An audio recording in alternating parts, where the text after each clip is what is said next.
Hello,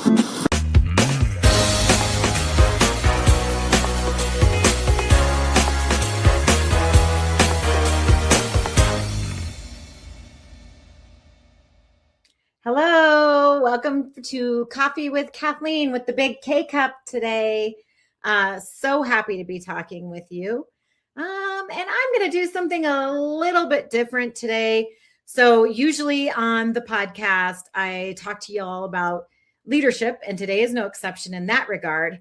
But usually what I talk to you about are things that you can do, good ideas for leadership, little tidbits that I picked up along the way. And then I have several episodes where I get to talk to business leaders in different domains, and they talk about things that they're thinking about or doing. And so, every now and then, I think it's also a good practice for us to look at not just what's hot, but what's not. So I compiled a little list, the top 10 toxic traits. Woo! 3 times fast. Ready? The top 10 toxic traits that we as leaders sometimes have. And obviously, I am not exempt from this top 10 list at all. I'm sure I've done many of these things at some point. But the point is for us to really think about how we might be showing up and whether we can find ourselves in any of these traits. And if so, what we want to do about that. So without further ado, or maybe a little bit more further ado, but not too much. Number 1 on my list of toxic traits is celebrating your own personal wins too loudly, particularly when you and your team maybe didn't completely agree. So we've all got that. And hopefully we're really fostering an environment where people can disagree with us. So that's good. Creating the psychological safety and all of that kind of stuff. And so, maybe I think we should do something this way. Maybe somebody else on the team thinks we should do something that way. And then ultimately, look, I'm the boss. So maybe we do it my way, right? And when we do, if it goes the way I think it's going to go and, produces great success and all that. What I don't need to do after that is I don't need to be, cheering myself and saying, I told you, or I knew this was going to work or anything like that. I think it's important for us as humans and as leaders to not be too down on ourselves when we make a mistake. And that's something that I would tell to anybody. So that's something I would say to you. But similarly, on the flip side, we need to not be too attached to our successes either. And this is something that I've studied actually as part of my work as a meditation teacher, is not being too attached to our outcomes, not being too attached to our failures, certainly, because that can be really damaging to our mental health and self-esteem. But then also not being over-identified with our successes. And so when people give me compliments, for example, I receive those so gratefully because I understand that what's underneath that is love. And love all day long is what I'm made of and what I'm made for. And that makes me really happy and excited. But I don't want to over-identify with the praise itself, if that makes sense, because I don't want to be over-identified as either a success or a failure. Instead, the real success comes in having the environment where everyone could express their voice and where everyone hopefully came to some kind of agreement or consensus about how we were going to move forward. And then the fact that we could achieve success ultimately, honestly, probably wasn't just about my idea. It was probably about the way and the quality with which the team executed. And that's all about them and nothing to do with me. Okay. So I've got these written down so I don't forget them. Toxic trait number 2 is the takeover. So I have noticed, and this one I know I'm guilty of it. But I have noticed that there are times, and I watch even my really talented leaders doing this, where, somebody will be struggling with a project, or they'll complete a project and basically they'll think it's great, but unfortunately it doesn't meet the mark of what we were exactly looking for as their leaders. And then what happens is we say, I'll just do it. that is really toxic and damaging for a variety of reasons. It's not only bad for the individual who's having their work taken over, because it feels like garbage. And I'm not learning anything if somebody's taking my work over, and I'm not able to get to an outcome that is positive, and I'm not able to feel that success. And so my self-esteem takes a hit. But also, it's ultimately bad for the organization, because if I'm ultimately the only person that can produce that kind of work, then I'm not putting the organization in a position to be successful. And every once in a while, if we are literally at the 11th hour, which isn't ideal, maybe I do have to help carry it across the finish line, and I can try to do that in the most tender and loving way possible. And, certainly I can edit work and change things that aren't fundamental to the work, as part of my role in the work. But literally taking it over, taking it away, changing it, finishing it, stopping it is a problem. And it's something to really watch out for. We're so busy. And that's one of the things that comes up when you're too busy, is you actually end up taking on more work because you take over work rather than spending the extra time to coach somebody through it. I know we've probably all done that, but it feels very toxic to our organizations.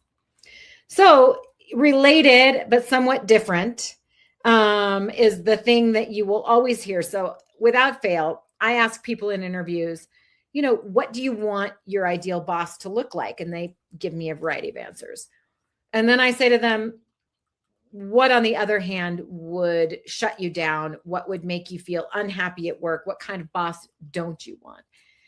And of course, nobody wants a super toxic, mean boss or anything like that, but that's not usually what people say. What people say is that they don't want a micromanager. Almost without fail, 95% of the time, this is the answer that I get when I ask this question. And the reason why people see micromanagement as so damaging is because what we say when we're managing every detail in this regard is that we don't trust what's about to happen. And so I think better than micromanagement, and equally as effective and much more efficient on time, probably is setting up regular checkpoints for someone who's working on a large or involved project to bring forward their work, their progress, and to say, here's where I am, here's what I've done, here's what I'm thinking, etc.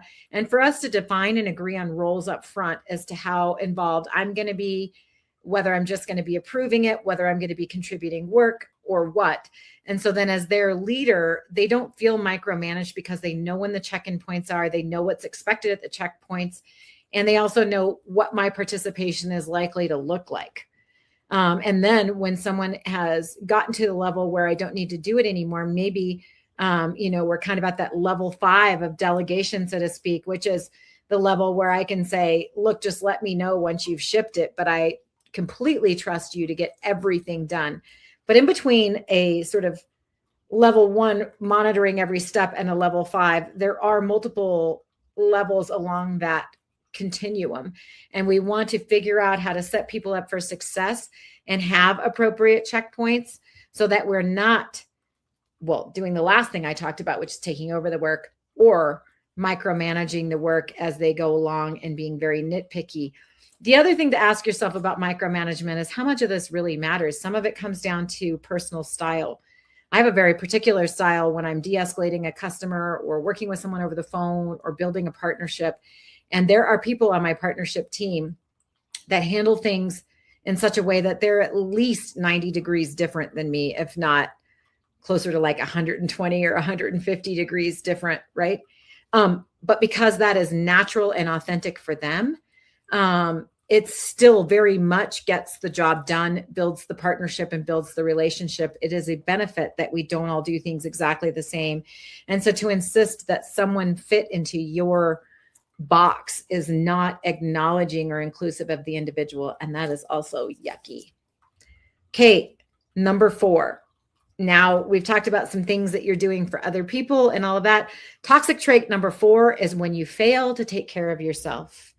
And when you fail to take care of yourself on whatever front that is, you put the work onto other people. You fail to take care of your health, people in your family, maybe your kids, or your close friends are going to have to end up doing that for you. If you fail to take care of your emotional needs effectively, then you're spilling out all over, and you're not good at work or for others, or you're damaging your physical health by swallowing your emotions because you can't show them at work, etc. So we have to do the work, people. And the work is physical, and the work is emotional, and the work is, dare I say, spiritual as well. And all three of those realms affect how we show up at work, how we show up for our families and our friends and our communities. And we've got to do the work. I see so many people who think of themselves as being very independent, but because they don't take care of themselves, they end up actually being the most dependent people at some later point in the future, which is not what we want. Okay, toxic trait number 5 is the shutdown. And that is where we are actually unable to accept input from others. And what we have to realize is if we are very practiced leaders, like I've been leading in some capacity now for nearly 30 years, since I was a supervisor at the movie theater. That was even in my teens, so more than 30 years. Shh, don't say anything. So where we are not accepting input from others, and sometimes that input from people who have not been leading for 30 plus years, shall we say, isn't as refined as we ourselves might deliver it. It might come at a moment where we weren't expecting it. It might come in a format that we don't like. It might be packaged in such a way that we don't want to hear it. It might happen in front of a whole team of people. Again, it's not always going to come in a way that makes it easy for us to accept, in the same way that I know as leaders, we're all committed to packaging it and serving it to others. So nonetheless, the job is to take it in. And just like anything, the job isn't to take it on. The job is to take it in. And so there are times where I've gotten feedback and I've decided that has very little to do with me. That's a projection of what's going on for that individual. It's coming from someone who doesn't really understand the project or the relationship or whatever. I can take it in without taking it on, and I can make that decision, and I can do that because I am taking it in. But it is still a reflection of what that person thinks, feels, is seeing. And to that extent, it's always true. It's true for them. And then I can decide what it means to me. I can be graceful. I can be acknowledging. I can be accepting. I can take it in without taking it on. And that is the goal here, because if we're not willing to do that, how as leaders, how do we possibly think that we're going to be able to give input to others and expect them to receive it if we don't do the same thing?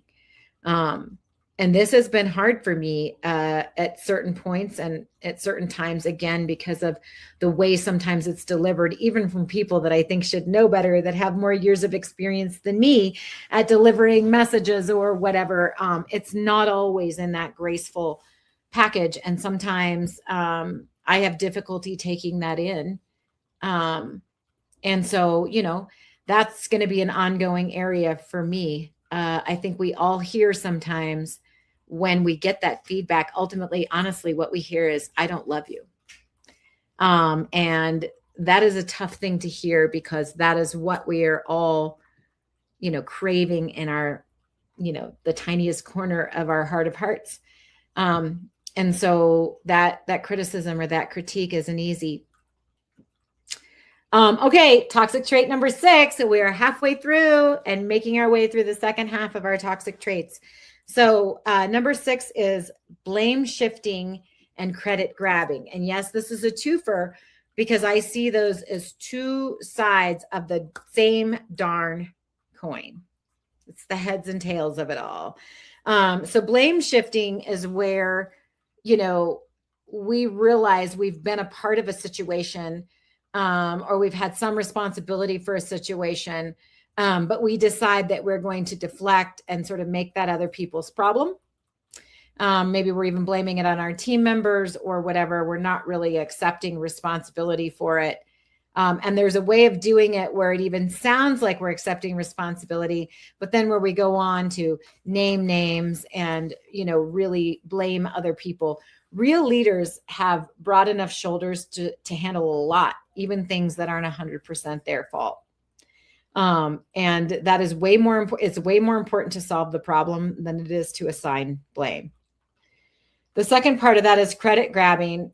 And the reason why that's the opposite side of the same coin is because both of these behaviors are driven by insecurity.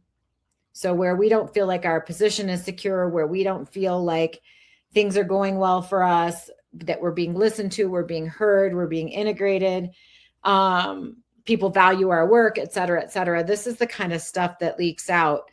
And so, there's multiple ways of credit grabbing. Some of them are quite overt, where people are just taking credit for other people's work or results or whatever.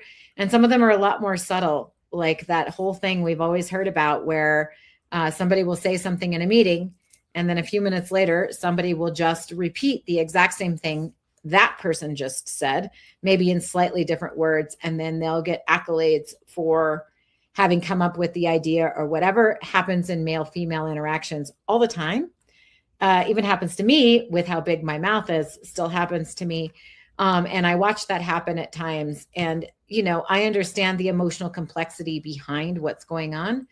But even still, those two things are, ultimately very toxic because they are not team building, and they can be individual or team destroying instead. So number 7 is kind of, you know what it is already. I probably don't even need to tell you, because if I told you, I'd be communicating. And number 7 is poor communication. Poor communication happens in all sorts of ways.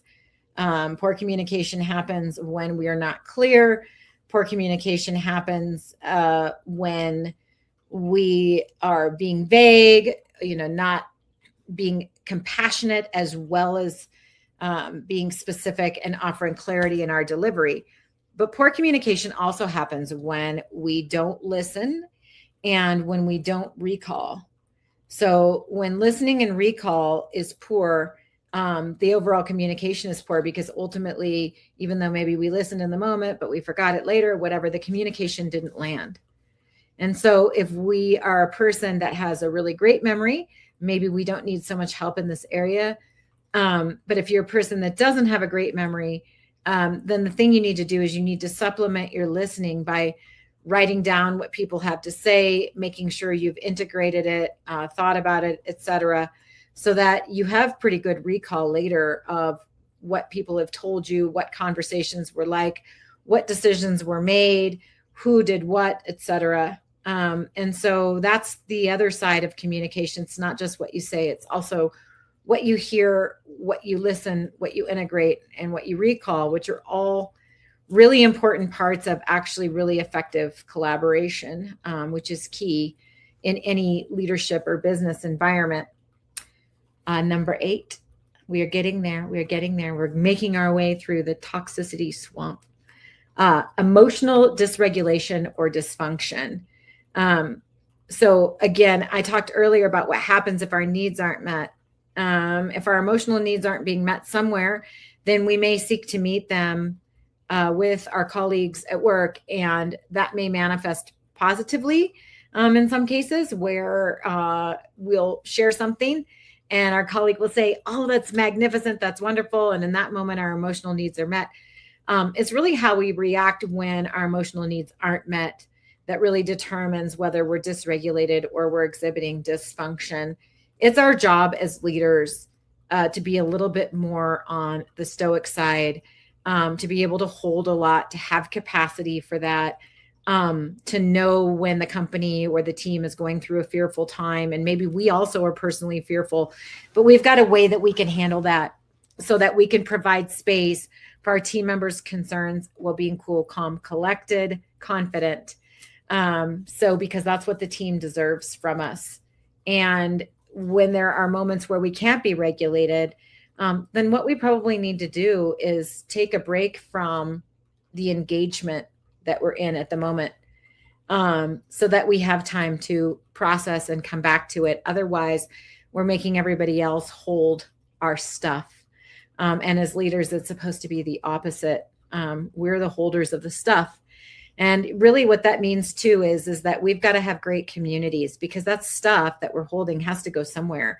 We need people that we can talk to. We need ways of processing it. We need activities that help us processing. Mine are writing and running, but you could have your own.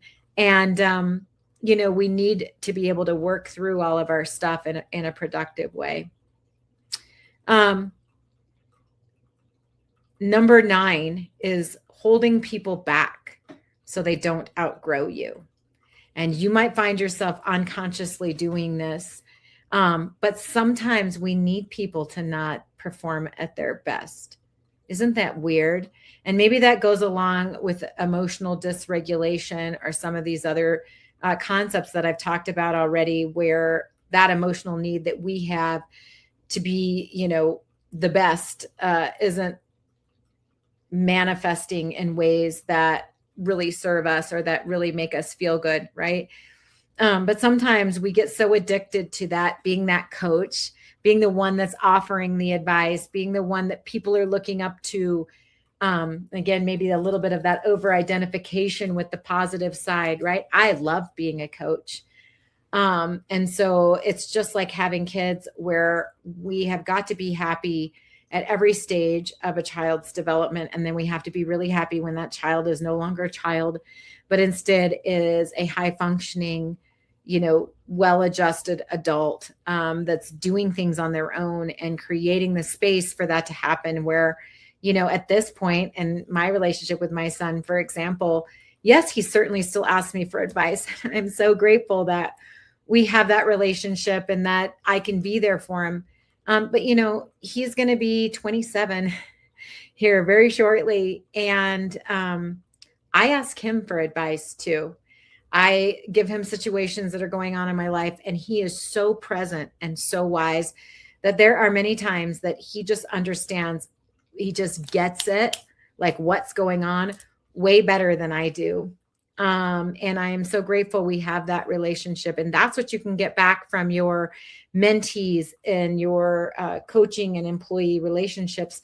Wouldn't it be amazing if one of the people that you're coaching today was your boss somewhere down the road? And what would that look like? Would you really be able to do that? Would you be able to look at that person and say, oh, now I'm going to listen to them and follow their direction, and know that some of the reason that they were able to produce that success is because of things that you told them? Not easy, right? But that is a really useful exercise to think about when you're thinking about not holding people back so they don't outgrow you. All right, are we ready for the finish? It's 10. So number 10 on the list is inflexibility and closed-mindedness. And I find for me, and this has definitely been something I've struggled with in the past, what this often comes from is a lack of time. There's always too many things to get done. There are time frames for everything. We're under a lot of pressure, and sometimes changing our minds or expanding to include different viewpoints, or being flexible on a project, whether that's project deadlines or other details, means that something takes longer. Effective collaboration always takes longer than, just a couple of expert people running toward the finish line as fast as they can. But it is almost always healthier for the organization to do it that way. And so when we feel like we're out of time, it can make us really inflexible or really closed-minded. Or, when we've done it so long that we're locked into, this is the way to do it. But just with technological advances alone, with what's going on with AI and everything else, right? The way we did it yesterday is not the way we're doing it today. The things that we had to build guardrails for yesterday are very different than the kinds of guardrails we need to build today. And so the world is changing really, really fast. And we have got to create room for new ideas, different ways of doing things, different people in our environments. That kind of inflexibility actually can lead to all sorts of problems, inclusion or otherwise, in our leadership. And so I'd leave you with, have you created the time and the space and the freedom in your own thinking in such a way that it allows others to do and to think and to create and to be that next level?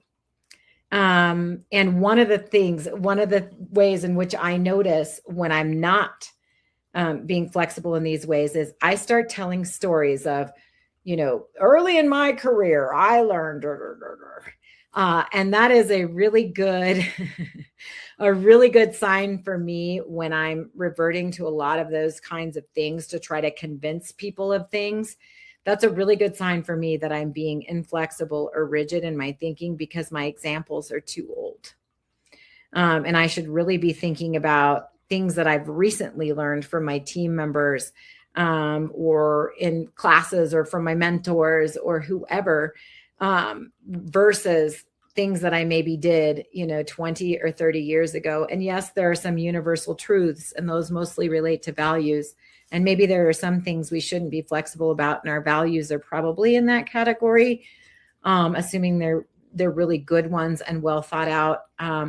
But generally speaking, flexibility and a lack of rigidity are going to get us much further and build much more positive team dynamics.